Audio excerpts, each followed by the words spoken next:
বরগুনায় বিদ্যুতের লোডশেডিংয়ে বিপাকে মৎস্য অবতরণ কেন্দ্রের ব্যবসায়ীরা। এ বিষয়ে আরো খবর জানাতে আমাদের সাথে যুক্ত হচ্ছেন ইমরান হোসেন টিটো।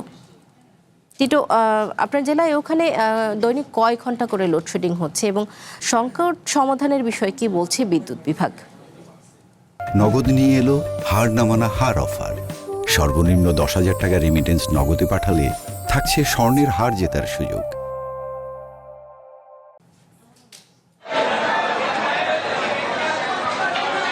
বরগুনায় প্রতিদিনই লোডশেডিং হচ্ছে, বিশেষ করে উপজেলাগুলোতে। সদরের বাইরে যে উপজেলা সেই সব উপজেলায় লোডশেডিংয়ের মাত্রা অনেক বেশি। কখনো কখনো 6 থেকে 8 ঘন্টা পর্যন্ত লোডশেডিং হচ্ছে এবং ব্যবসায়ীরা যেটি বলছেন যে তারা মূলত একদিকে বৈরী আবহাওয়া, অন্যদিকে আবার সাগরে মাছ কম ধরা পড়ছে, তার মধ্যে আবার এই যে লোডশেডিংয়ের কারণে যে বরফের একটি তীব্র সংকট সেটি দেখা দিয়েছে। এবং ব্যবসায়ীরা বলছেন, যারা মৎস্য পেশায় জড়িত, তারা যেটি বলছেন যে এই সুযোগে একটি সিন্ডিকেট তৈরি হয়েছে, যারা অতিরিক্ত চড়া দামে বরফ ব্যবসা করছেন এবং 170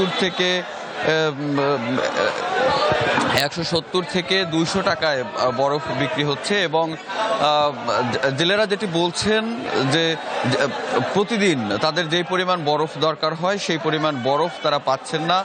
পাশাপাশি বিদ্যুৎ বিভাগ যেটি বলছেন যে শুধুমাত্র পাথরঘাটা উপজেলায় প্রায় 13 মেগাওয়াট বিদ্যুৎ দরকার হয়, সেখানে তারা পাচ্ছেন অর্ধেকেরও কম, যে কারণে তারা আসলে যেটি চাহিদা সেই চাহিদা অনুযায়ী বিদ্যুৎটা তারা দিতে পারছে না।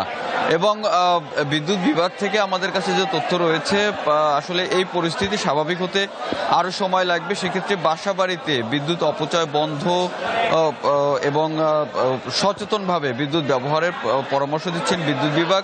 এবং বরফ কল মালিকরা যেটি বলছেন, যেহেতু বরফের সাথে মৎস্য ব্যবসা পুরোপুরি ওতপ্রোতভাবে জড়িত, তারা যেটি বলছেন যে একটি পূর্ণাঙ্গ বরফ তৈরি হতে কমপক্ষে 12 থেকে 16 ঘন্টা সময় লাগে।